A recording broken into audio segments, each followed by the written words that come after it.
Badami episode 10. Hai, bertemu lagi dengan saya Maul Aryan di edisi Badami, bercerita tentang budaya, adat, dan misteri.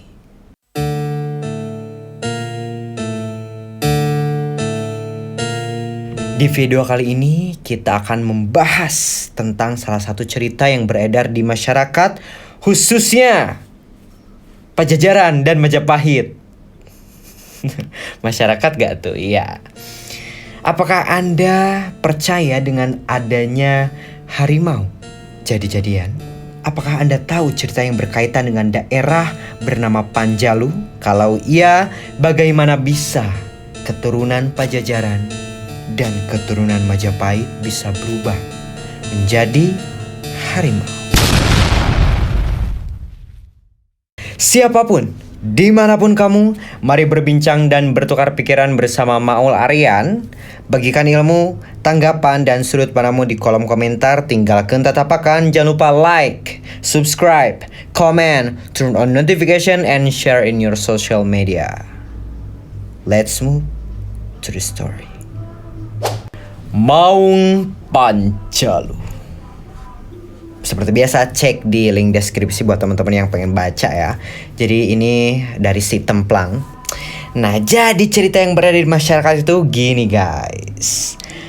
Pada suatu malam, Raja Majapahit Brawijaya duduk menyendiri menikmati malam yang indah. Ingatnya, ia mengingat ya sejarah nenek moyang hingga beliau mengagumi keindahan Tuhan pada malam hari itu yang sangat indah. Ya, betapa pentingnya persatuan demi keutuhan negara. Saya rasa perlu adanya ikatan persahabatan dengan negara lain yang di dalamnya lebih banyak menguntungkan daripada menaklukkan suatu negara. Ya, daripada menaklukkan suatu negara dengan tekanan senjata yang penuh kekejaman dan kebencian itu.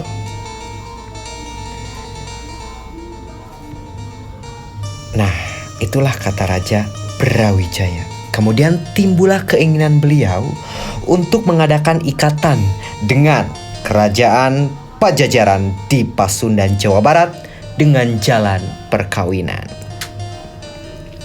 Keesokan harinya, Raja memanggil Patih dan bersabda untuk menyampaikan niatnya untuk meminang salah satu putri dari kerajaan Pajajaran. Hari itu juga Patih mengumpulkan para prajurit dan menyiapkan perbekalan yang dibutuhkan, lalu berangkat menuju Pajajaran. Setelah beberapa hari kemudian, tibalah di Pajajaran, disambut dengan sambutan yang hangat dan ramah dari raja maupun warga istana Pajajaran. Nah, setelah menyampaikan keinginan dari Raja Majapahit, keinginan untuk menjalin kesatuan negara dalam perkawinan, menurut Raja Pajajaran, surat lamaran adalah ajakan hidup bersaudara. Sebagai surat silaturahmi yang menghiasi kasih sayang. Selain itu juga hal ini merupakan sebuah penghormatan. Maka ia setuju untuk menerimanya. Setelah itu pulanglah ke Majapahit ya. Patih-patih itu pada pulang ke Majapahit dan menyampaikan kegembiraannya kepada raja bahwa lamarannya diterima. Nah, selang beberapa waktu kemudian, singkat cerita ya, sang raja pun berangkat ke Pajajaran untuk mengikat tali kasih dengan salah seorang putri yang bernama Putri Kencana Larang. Setelah seminggu, diboyonglah Putri Kencana Larang dari Pajajaran ke Majapahit. Setelah beberapa bulan lamanya, sang Putri Kencana Larang menyatakan bahwa ia sedang berbadan dua. Ketika Nyi Putri mengandung ya, kurang lebih ya 9 bulan. Maksudnya udah mendekati 9 bulan nih guys ceritanya. Tersiratlah dalam benak dan pikirannya bahwa ia ingin merencanakan dan menyatakan ia ingin merencanakan dan izin ya kepada Prabu Brawijaya untuk pergi ke Pajajaran. Tuanku Raja, izinkanlah hamba pergi ke ibu dan ayah. Alangkah bahagianya jika pada waktu melahirkan disaksikan oleh ibu, ayah dan suami tercinta, maka hamba mohon agar tidak keberatan untuk melepaskan hamba pergi ke Pajajaran. Pinta Putri Kencana Larang kepada suaminya. Tidak layak Kakanda melepaskan melati sanjunganku sendiri dalam keadaan begini ke Pajajaran. Seyogianya tangan Kanda sendiri yang harus meletakkan puspa hatiku pada putri aslinya. Namun kiranya Dinda dapat memaafkan Kanda bila kepentingan negara ya Kanda harus mewakilkan pengantaran Dinda ke Pajajaran pada salah seorang menteri saja. Apakah tidak apa? Saking tanggung jawabnya tuh kayak gitu guys. Di sisi lain kan seorang wanita ingin melahirkan dan saat proses pelahirannya disaksikan oleh suami tercinta serta ibu bapaknya gitu. Tapi saat tugas kenegaraan itu jauh lebih penting yang menyangkut kehidupan masyarakat lebih luas, maka sang suami ya izin kepada istrinya, bagaimana apabila saya tidak mengantar tetapi saya akan mengantarkan kamu, menitipkan lewat patih-patih dan prajurit yang ada gitu. Jadi intinya tidak lepas tanggung jawab guys. Akhirnya sang putri kencana atau permaisuri dari Raja Majapahit ini pergilah ke Pajajaran yang ada di Jawa Barat, tanah Pasundan. Setelah beberapa hari perjalanan dengan rombongan pengawal melalui jurang, naik ke turun gunung, memotong hutan, sungai, sampailah mereka di daerah Ciamis, Jawa Barat di kaki Gunung Sawal. Di sana ia mulai merasakan perutnya yang sakit. Tanda-tanda akan melahirkan guys. Mulailah dari situ keriuhan terjadi ya. Jadi ketua rombongan itu memerintahkan agar berhenti dan memberikan pertolongan pertama di pinggir sungai Citanduy. Wah, masih ingat gak guys? Aku pernah nyeritain juga di Badami ini tentang sungai Citanduy, tentang cerita yang berkaitan dengan sungai Citanduy. Kalau misalkan belum ya, silakan tonton di Badami episode 1 kalau tidak salah. Oke. Nah, jadi di pinggir sungai Citanduy ini yang adalah tempat yang cukup untuk memberikan perlindungan dari terik matahari dan hujan. Baginda Putri bersabda, "Kita menumpangkan kayu-kayu yang banyak untuk membuat bangunan-bangunan ini. Maka dari itu, mari kita beri nama tempat ini Panumbangan." Siapa yang orang Panumbangan? Siapa yang pernah ke Panumbangan? Aku pernah sih guys, pernah lewat doang. Oke. Next, setelah itu sang putri makin menjadi sakit perutnya. Singkat cerita, ia melahirkan 2 orang anak, yang satu putra dan yang satu putri.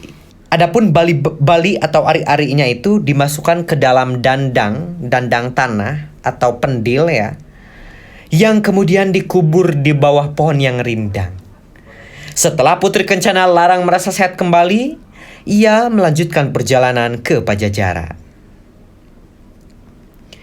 Setelah beberapa hari sampailah di istana Pajajaran.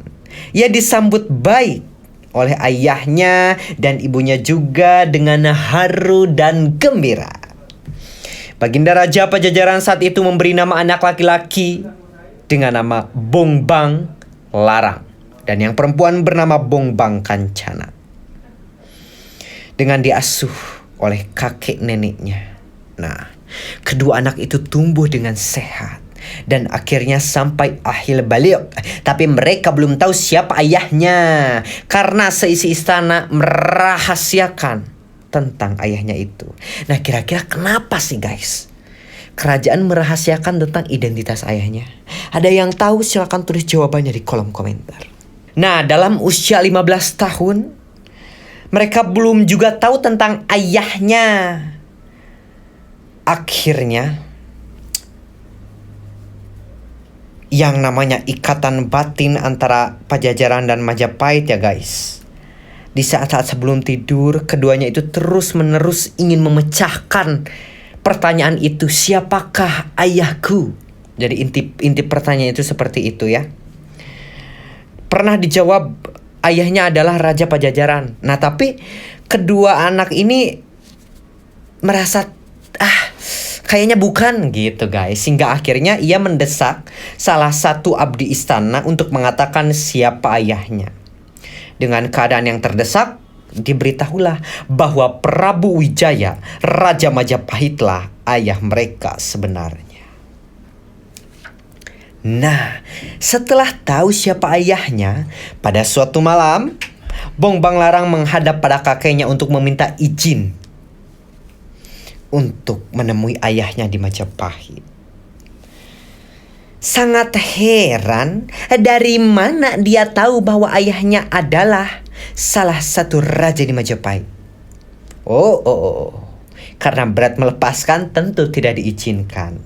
Akhirnya meminta izin kepada ibundanya. Akan tetapi ibundanya sedang tidur.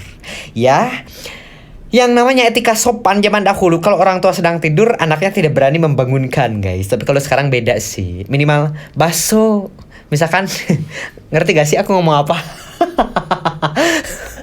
Orang tua kita sedang tidur nih. Orang tua kita. Iya, orang tua kita sedang tidur ya. Terus tukang bakso lewat, mama bakso. Kersare gini hudangkeun we digeingkeun keukeuh da eta yang bakso. Oke gitu. Tapi pada zaman dahulu di istana kerajaan, melihat orang tua sedang tidur ya, padahal ini meminta izin hal yang penting gitu kan. Bertemu ayahnya di Majapahit, tapi karena melihat ibunya sedang tidur, tidak berani membangunkannya. Hingga pada akhirnya mereka berdua pada malam hari mengendap-endap pergi dari istana dan bertujuan ke istana Majapahit untuk menemui ayahnya. Keesokan harinya, dang dong. Apa yang terjadi? Ya, ribut di istana karena kedua anak itu tidak ditemukan di lingkungan istana. Sayang sekali kan tidak ditemukan. Raja Pajajaran memberitahu kepada Kencana Larang atau ibunda dari kedua anak itu bahwa sepertinya mereka berdua pergi ke Majapahit. Gitu guys. Diceritakan setelah berhari-hari sampailah mereka di Panumbangan. Masih ingat daerah Panumbangan tadi yang diceritakan? Itu adalah tempat mereka dilahirkan. Tapi tentunya tanpa mereka ketahui tentang asal-usul tempat tersebut. Apa hubungannya tempat tersebut dengan mereka. Nah, pada saat di daerah Panumbangan, mereka itu sangat haus. Dan mereka menemukan dandang di bawah pohon yang rindang. Masih ingat tentang dandang yang tadi dibahas di awal? Iya. Dandang itu tiada lain, tiada bukan adalah tempat mengubur bali atau ari-ari mereka pada saat dilahirkan dulu. Loh kok bisa? Bagaimana ceritanya sudah 15 tahun berlalu tiba-tiba nemu itu pendil. Jadi guys, kan dikubur dalam pendilnya, dikubur. Nah, airnya udah tergerus sama air, si tanahnya udah tergerus sama air. Jadi si pendilnya muncul ke permukaan tanah gitu. Saat sedang kehausan, nah mulai itu pendil. Pas diperiksa ternyata isinya air. Apa yang terjadi? Ya diminum. Nah, Bongbang Larang yang sangat-sangat haus pada saat itu Lok, dia langsung meminum dari pendilnya. Dengan bukan rakus sih. Ya ini kan namanya juga kehausan ya. Jadi plak, hingga akhirnya pendil itu masuk. Kemana? Iya, ke kepala. Kemana lagi? Masuk ke kepala guys, slop. Dengan berusaha sekuat tenaga ia mengeluarkan pendil itu. Tapi tetap tidak bisa. Dibantu oleh adiknya tetap tidak bisa. Hingga kemudian ia mencari bantuan dan bertemulah dengan salah seorang orang pintar yang bernama Aki Garahang. Nah, kemudian mereka menceritakan perjalanan mereka hingga kejadian ini terjadi. Tentang peristiwa itu, Aki Garahang yang merasa iba langsung menolong mereka dengan cara memukul dandang menggunakan kujang sakti. Kujang pusaka. Iya betul. Nah, Bongbang Larang terlepas dari pendil. Aki Garahang meminta kepada anak itu untuk tidak meneruskan perjalanan dan tetap menetap dalam beberapa hari. Kedua putra itu mengiyakan permintaan Aki Garahang. Dan keesokannya ketika Aki Garahang akan pergi, Aki Garahang ini berpesan kepada kedua anak itu untuk tidak bermain-main di Cipang Buangan. Cipang Buangan. Apa itu Cipang Buangan? Cipang Buangan merupakan sumber air yang tenang. Sehingga ketenangannya memikat dua remaja tersebut. 15 tahun guys.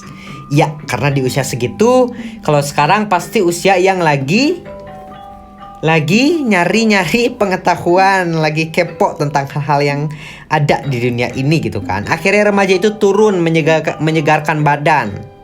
Tapi ketika muncul, ketika ia hanjat, ketika ia naik lagi ke daratan, bukan main kagetnya, mereka berubah menjadi harimau.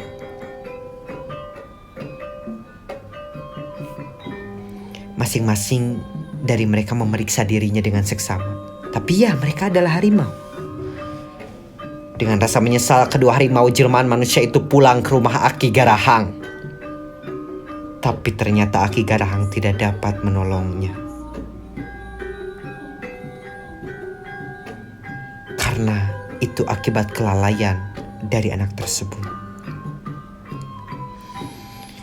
Mereka tidak mengindahkan petuah orang tua yang telah banyak makan asam garam. Kedua harimau itu sama-sama menerima kesalahannya. Kemudian tanpa bertanya apa-apa lagi, mereka segera pamit untuk meneruskan perjalanannya. Ketika mereka menyeberangi Kali Cimuntur, mereka juga hampir mati terjerat oleh akar oyong. Siapa yang tidak tahu oyong? Emes guys. Ngeunahnya angen emes pernah tuh. Dulu sering ya jeung si emak mun teu diangen dia lodeh ngeunah guys. Nah, terjerat kemudian mereka pali itu hanyut guys. Hanyut di sungai itu dan terhisap oleh air yang mengalir dalam selubung gaul hingga akhirnya mereka nyangsang tuh apa ya? Nyangkut di salah satu badodon atau tempat penangkapan ikan. Akhirnya ada seorang petani yang melihatnya dan menolongnya ke darat ya. Nah, setelah itu harimau ini dibawa ke Raja Panjalu di Dayeuh Luhur. Raja dengan mudah melepaskan selubung itu, melepaskan hal-hal yang menjerat harimau-harimau ini. Sebagai tanda terima kasih, kedua harimau itu mengucapkan janji bahwa mereka secara turun-temurun tidak akan mengganggu keturunan Panjalu kecuali orang-orang yang pertama meminum langsung minuman dari dandang, teko dan lain sebagainya. Yang kedua adalah membuat saluran air tidak dibelah. Dan yang ketiga adalah orang yang menanam oyong. Nah, setelah itu apa yang terjadi? Kedua harimau tentu saja meneruskan perjalanan mereka menuju Majapahit. Dan akhirnya sampailah mereka di istana. Kepada penjaga pintu yang mulanya akan mengusir mereka, kedua harimau itu menerangkan bahwa mereka ingin berjumpa dengan Prabu Majapahit. Baginda berkenan dan menerima kedua tamu yang aneh itu karena bukan manusia, guys.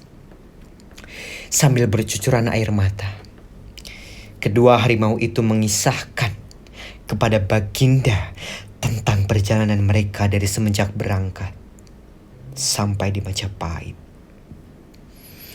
Prabu Wijaya memeluk kedua putranya dengan tangis, pula seraya berkata,